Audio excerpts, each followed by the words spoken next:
This is Popping the Bubble with hosts Sandra Ponce de Leon and Pete A. Turner. This is Nathan Beckord. I'm CEO of Founder Suite, and this is Popping the Bubble. Hey, Nathan. Welcome to Popping the Bubble. It's great to have you here. Glad to be here. Thanks for having me. Yeah. So, Nathan, you are the CEO of Founder Suite, and you have a long history and career in startups here in the Valley. You go by Wingman to startup CEOs. What exactly does that mean? So before starting Founder Suite, I spent about 10 years as interim CFO or biz dev guy to a bunch of startups. So I would literally be the wingman to the CEO. I would kind of, help him or her with financing, biz dev, partnerships, deals, occasionally some M&A stuff. Mm-hmm. Whatever the CEO needed to be done, I was the wingman. Right. Mm-hmm. Yeah, that's actually one of the things I found so interesting about your background is that you have this finance background and you're a CFA, which was actually a test that I took way back when and failed. So I never actually made it to CFA. So how did you actually make the transition from finance into technology? So way back when, this is back in the late 90s, I was working at a small boutique investment bank here in San Francisco, covering all the... Which one? It was called Volpe Brown Whalen. I know them. They were bought by Prudential, and then little time at Piper Jaffray too. I was on the research side covering all these tech companies that were going public in the late 90s, crazy companies that were doing crazy things and having crazy... Like the Netscapes of the world? Netscape, yeah. I don't think we did Netscape, but a lot of... I remember Netscape very well. My roommate at the time was an early guy at Netscape, so I Lucky guy. Remember the day they went public. Yeah, he had a good time there. So that's how I got into the tech world, is covering all the tech companies back then, and that gave me the bug for tech startups. Cool. Tell us a little bit about Founder Suite, what it does, and how actually you came up with the idea for it. Yeah, so I'll continue kind of on that thread. So I was working as interim CFO or biz dev guy at a bunch of different startups. And a lot of the times what I would be hired to come do is, the CEO would want to go raise money. So he would hire me. I would come in, I would set up a financial model, a pitch deck, usually come in and build a list of target investors. And, this is in the mid 2000s, and spent a lot of time researching, VC firms on the web or trolling, different websites, trying to find relevant investors for startup founders. I'd build them a list. I would usually put together a Google Doc, or before that, an Excel spreadsheet to help the CEO track all the conversations, he or she was having.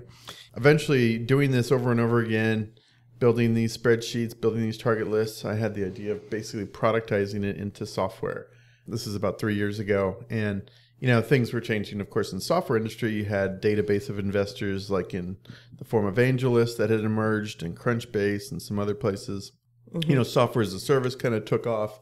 So there was just sort of a alignment of several trends that enabled me to productize what I had been doing on a consulting basis for a long time. So transitioning out of the spreadsheets and into a platform that's actually more usable and trackable, like a Salesforce for investors. Exactly, sure. Were you also gathering VC personalities into your address book too? So you could say, not only I've researched it, but I also know Dave, and I also know, Jennifer over here and whoever else it is. And you could potentially bring them in if you thought it was a good fit. On the consulting side or on the product side? On the product side, like if it was, if the founder wanted to find some venture capital, you obviously were meeting some of these people. Were you able to also bring those people in as well? Not so much on the product side. I mean, I think that's something, the way we're thinking about this on the product side. So back in the consulting day, that's what I would do, right? Not only help you put together a list of 100 relevant investors, I would bring my network and make any introductions, right? The first part of that, building a list, is something we've been able to productize. The second part, connecting in your own network, isn't quite as easy, right? So in the product side, we're working to do that in some ways by kind of meshing up AngelList database, our own database. When we build this target list of investors in Founder Suite, we We also are showing social icons like LinkedIn so you can see if you're connected, right? So it's importing your own network into the investor search function, right? So, because that's really the best way to do it. If you've got a list of 100 potential investors, folks that are interested in your industry and they're at the right stage and hopefully the right geographical, focus, the next step is how do you get in touch with them? And of course, being able to Find a warm introduction through someone in your LinkedIn network is the best way to do that, right? So we're getting there. We're getting there to that perfect era where you plug in a keyword, a location, a stage, and rig up your LinkedIn network, and it spits out this magic list of totally relevant investors. That's the end dream. Right. The information is pretty much readily available through Crunchbase and AngelList. And typically you're selling into startup founders. There's definitely a budget issue with most early stage startups that don't want to necessarily spend money on the tools. They think they can handle stuff continue to probably do it through Google Docs. So why is this something that they really should be considering in their funding process? Yeah, I mean, I like to say that a Google spreadsheet works great for the first week of your fundraise, and then it quickly spirals into a mess. Or whiteboard. I've also seen founders use whiteboards to manage their I haven't seen that, but that's not a bad idea. That's actually, I can see that being pretty useful, right? You could, you're seeing, the show Silicon Valley, of course, on HBO, and they, for their development Kanban board, we use a Kanban board metaphor in our software. For their development board Kanban, they actually have a whiteboard with stickies that they move from column to column, right? I can see that being useful for fundraise, right? That's a good idea. Probably even better than an Excel spreadsheet. But, realistically, when you're fundraising, you probably have a target list of 100, maybe 200 investors. You're finding your introductions to all those investors.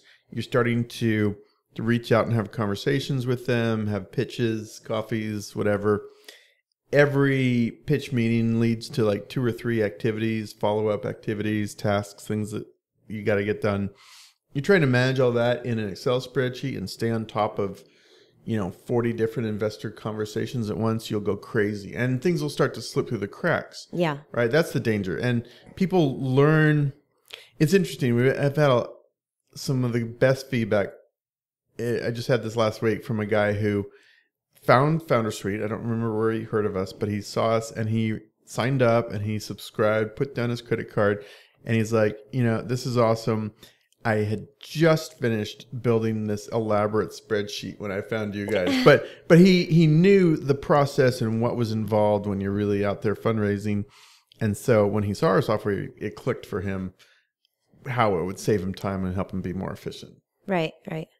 And what I also like about it is that you're really likening it to a sales funnel where each conversation is at a different stage, and you can just really easily visualize where all the conversations are across the platform.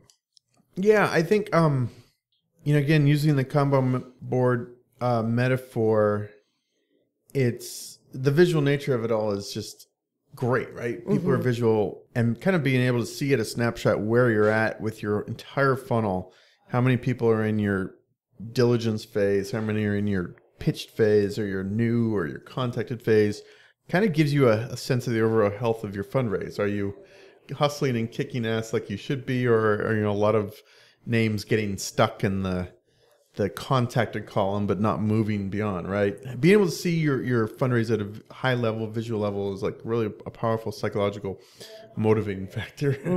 When you're trying to be the wingman for these CEOs as they try to do things, what if you don't have the tool that they need? What if it's something that's outside of your experience? Where do you go to get them the resource? If it's a tool you need, there are a lot of great directories on the web. We get a lot of traffic from a site called Startup Stash, which is like kind of a curated collection. I've not heard of that. That's cool. Yeah, it's pretty good. We get a lot of traffic from Steve Blank, who's a professor and an entrepreneur. I think he teaches both at Stanford and Berkeley, and he's done a couple startups. He has this resources list on his blog that is kind of like a Bible of, directory and we're on there and we get a ton of traffic from it. It's kind of cool. If it's more on the human side of what you're looking for, there are a couple of these sites that I've seen emerge that are trying to make like advisory matchmaker type of setups. There's one mobile one called Silo. Have you heard of that one? Silo. No, I haven't heard of that one. I've seen like there's one I saw a while back called Badass Advisors. I think they've got some stuff going on. So that's it's emerging, right? You're getting these directories of human capital, of tools. It's all kind of coalescing. I think the beauty of where we live also is that people are really accessible. Yeah. For the most part. Yeah. Do you find the same thing? Yeah. Yeah. Mm-hmm. Yeah, I mean, you had Jason Calacanis at your event, which was awesome, and you had never met him before. Right. Perfect example. We put on this event 2 weeks ago with some pretty big name speakers like Jason Calacanis and John Frankel, who's the founder of FFVC, and Sundeep Pichu, who's Felice's Ventures. A lot of big exits there, and I didn't know these guys before they came to my event. So, yeah, it was a great event too. It's pretty cool that they took the time and responded to basically cold, customized, personalized cold emails and spoke at our event. Mm-hmm. Now that you've had this platform, startups are using it. There's got to be some, good success metrics that you can point to that give you further wind beneath your sails to sell Founder Suite out, and also just as a way for other founders to see really the value of what Founder Suite can bring to them. We're still fairly early in this whole game. We have been doing Founder Suite for a couple of years, but we raised our seed round last summer and then spent the next 8 months basically rebuilding the platform from the ground up. And that was from August, September, up until March of this year when we relaunched our product. And that's what you see today is this Kanban board. So it's really a ground up rebuild, completely new platform. But what's exciting is since March, when we came out with this new product, to today, startups using it have raised over 61 million. Pretty good number. I was actually surprised when I looked in the database and saw how many startups had actually, raised a lot of money. So that's really cool. We also came out with very recently, just about a month ago, this new investor update tool, which is something to help you put together your monthly, quarterly updates to either your existing investors, or if you're already talking to investors, prospective investors, it's a way to keep them in the loop of what you're doing. And so we released that in end of June, and we're starting to get some feedback from users on the effectiveness of it. I just got one the other day. I mentioned this email from a startup. I can't name their name yet. He sent it out to an angel he was talking to, and within 10 minutes, the angel came back and committed $200K, just like that. $200K more. $200K, yeah. And they had already committed. Yeah, so. Wow, and that's just based on them sending out their update to their investors through this standardized format that you've created in the investor update. Obviously, it's not. You can't take all the credit. The business is a healthy, good business that he's pitching, but it's presented and packaged in a nice way on our platform, and I think that certainly helps get it attention. Something to be said for marketing. Yeah. Well, it's investors are getting so much stuff thrown at them, pitches and emails. So you getting the attention of an investor and looking good and standing out, I think, is pretty key. So trying to make that process a little bit easier. The process of creating something that looks good. Yeah. You are competing with a lot of different voices for this VC person's attention. How did you create what good looks like? And does that constantly evolve? I know, like from my time working overseas, I had to learn how to talk to commanders in a way that would make sense. Because same thing, they're getting information all the time. Yeah. And if my information is contrary, I've got to give it to them fast in a way they consume it, so that they don't look at it and go, "This is dumb. This is 40 pages. I don't got time." How do you learn what that looks like? Yeah, it's hard. It's kind of a cliche, but it's like surprisingly hard to make things simple. Right. Very true. Right. It's, boy, I don't know if I have a great formula for it. It's partly just being disciplined in what you add in the feature set, right? I suffer from the problem of always wanting to add a lot more stuff, right? I'm Sure. talking to our users all the time, and they're asking for all kinds of crazy things, and I just want to build it all and throw it all in there. Fortunately, I have product manager and designer that kind of keep me away from the product, Yeah. right? Which is healthy. Safe place to be. Yes, they put up a wall so I can't meddle too much in the product development, which frankly, I said we rebuilt this.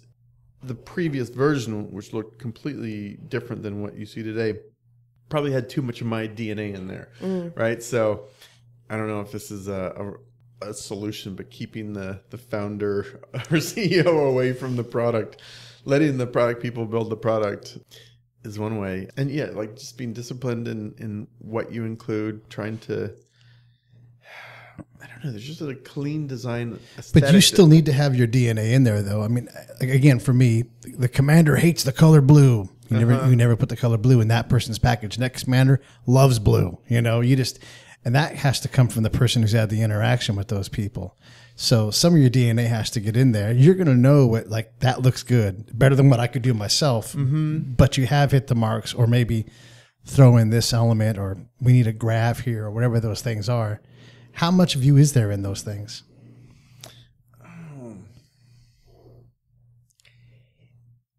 Very little in terms of actual like design of it, but more on the purpose and outcome. Okay.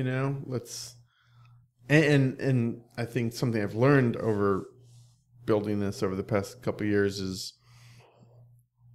let me define sort of what this stuff is supposed to do, and then let my product manager and designer figure out how to get there. Nice. Trust them to do that versus me trying to design software. I mean, again, going back to our first approach at it, spent a lot of time on the whiteboard, like sketching things out. And I don't know what I'm doing in terms of like, designing. Yeah. I'm a finance Right. / marketing guy. I should be kept away from the Yeah. product design. But I think that to your point, and to Pete's point, it's really, what Founder Suite is enabling is for the founder and CEO to really focus on what's important versus something that's not necessarily in his wheelhouse in terms of managing spreadsheets, and kind of same for you. You don't need to be involved in the design. What it wants, what the functionality should be, and kind of like you step out of the way so that your team can really drive it forward.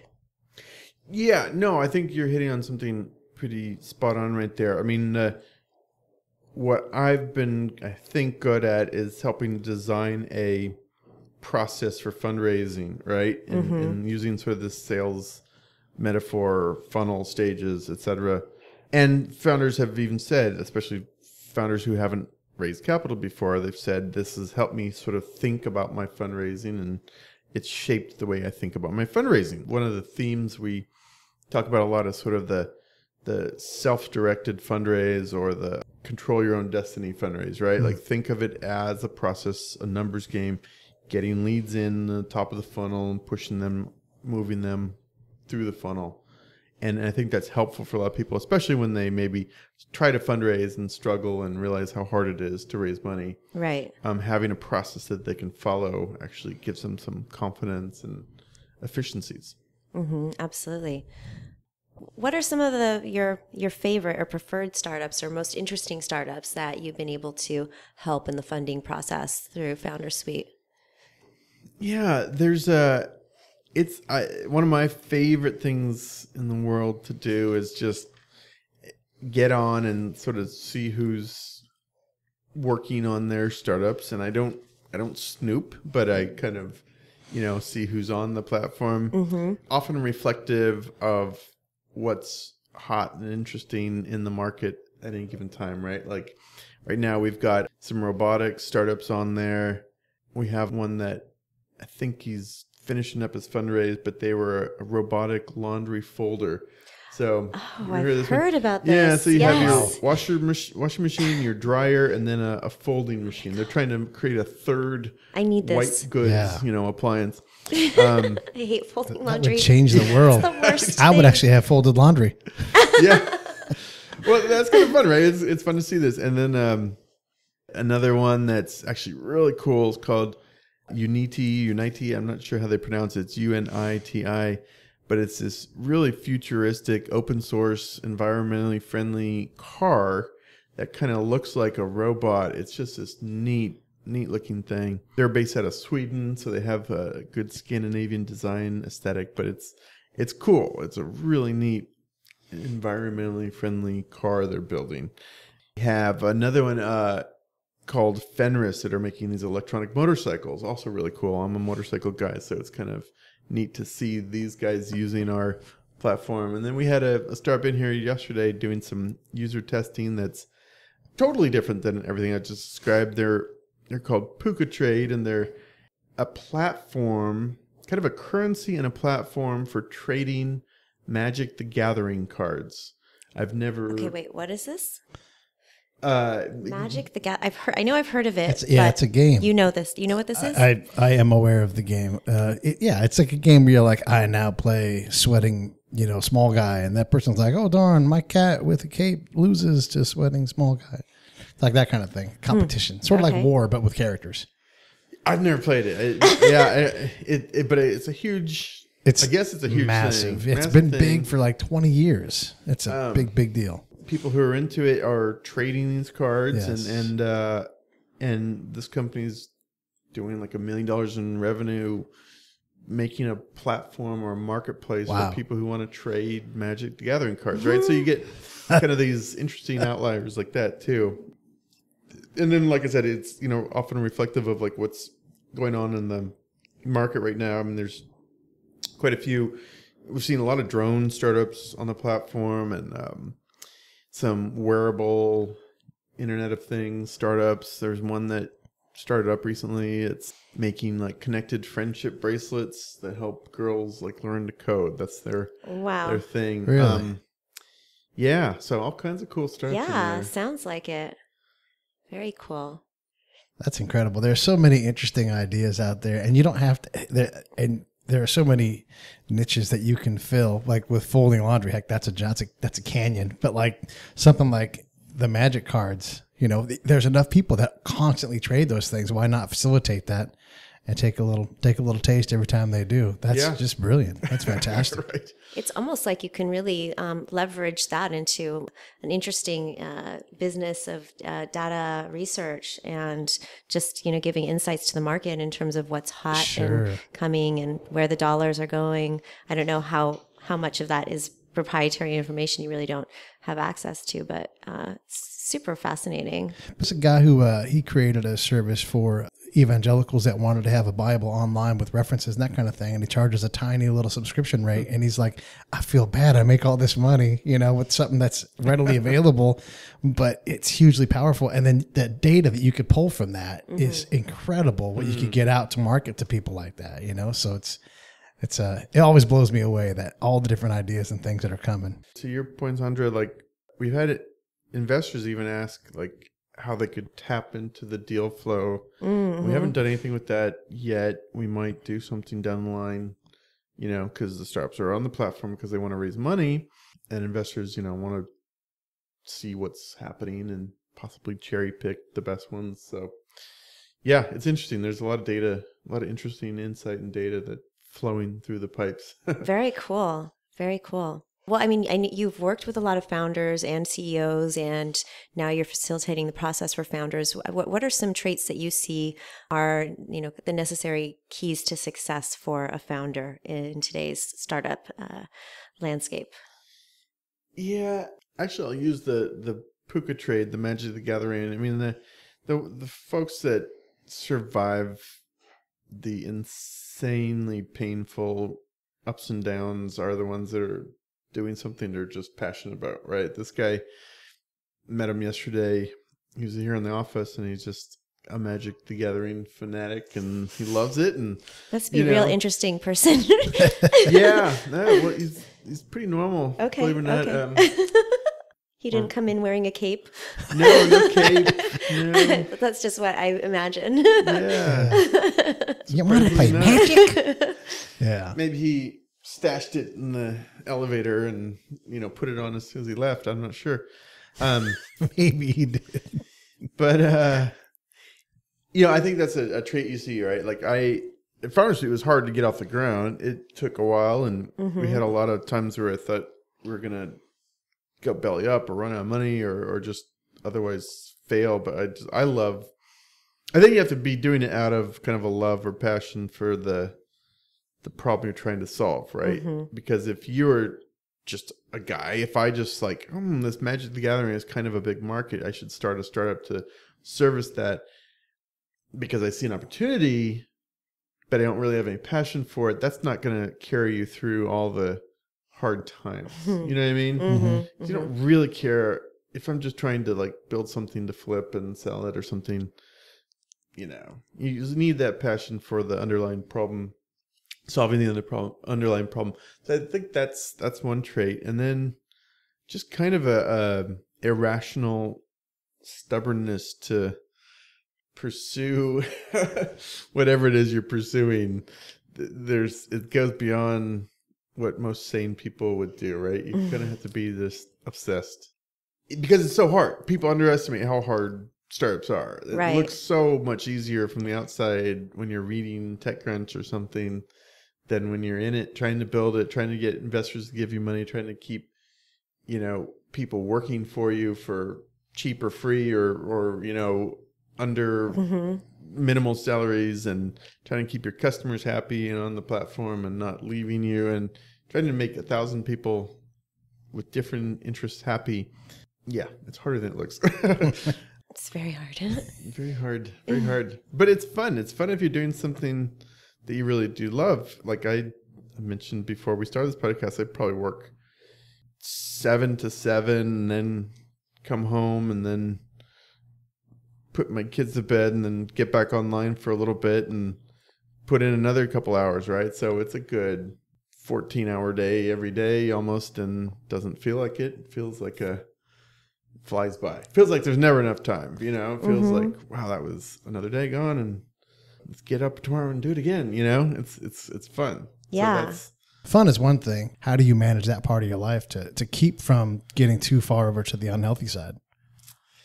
Yeah, it's hard. I think there's a real debate whether you can have like work-life balance and be a startup founder. Right, yeah. I don't know. I wish I had an easy answer for that because I don't know if it is doable. I think, fitting in time for some, I'll just use my own life as an example. I definitely like Saturday morning, Sunday morning, and usually Wednesday morning, I'll go to the gym. Yeah. So that's pretty regularly, and that's enough that it keeps the fitness at a reasonable level. And then usually come home, again, have like 2 hours of like chill out time with the kids. That's very therapeutic. And then get them to bed. And then I usually will make a big giant salad almost every night. And so that's helping kind of.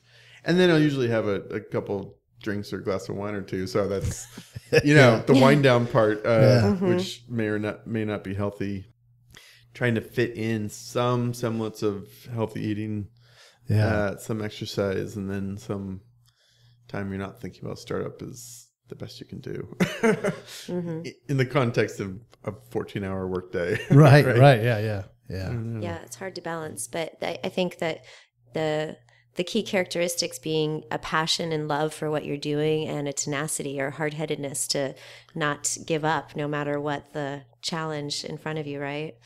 At this event we did 2 weeks ago, Jason Calacanis had a great quote. It's kind of like, he's like, what makes a startup fail? And I said, when it runs out of money. It's like, wrong. It's when a startup either runs out of money or not even when they run out of money. It's when the founder gives up, right? It's when the startup fails. And I mean, there are a lot of startups that have those stories of running out of money multiple times, but the founders are just so persistent. Even Airbnb had those in their early days. Like they were kind of always out of money, and the guys just kept going, and now it's a X billion company, right? Redefining an industry. Sure. I mean, I used VRBO way back, a long time ago. They're not the name, Airbnb is the name for that stuff. And it's incredible. You're right. The tenacity to see that way through, for Uber and Lyft to redefine human transportation. That's not a needed product when there's taxis everywhere. But right. Those guys are like, no, I see this. This is going to work. But that requires that special founder vision. What do you think keeps those folks up at night, though? That would even be you.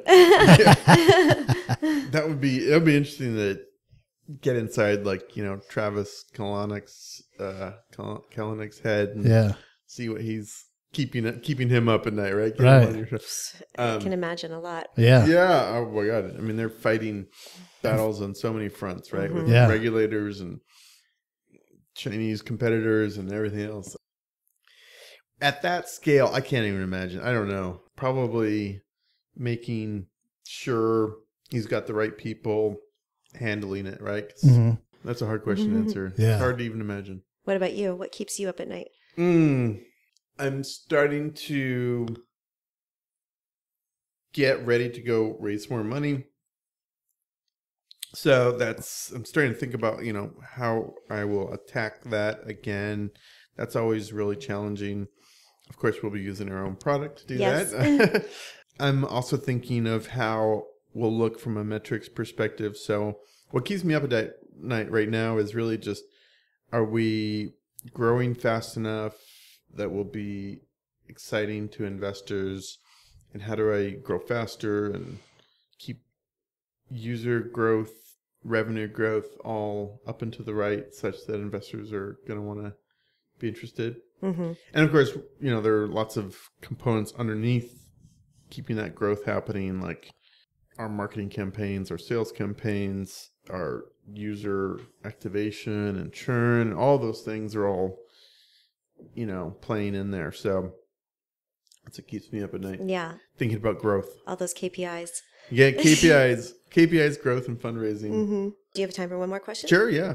My last question is, what advice would you give to an early stage founder beyond just using Founder Suite to manage their fundraising process? Any other pieces of advice that you would give to some early stage founders out there?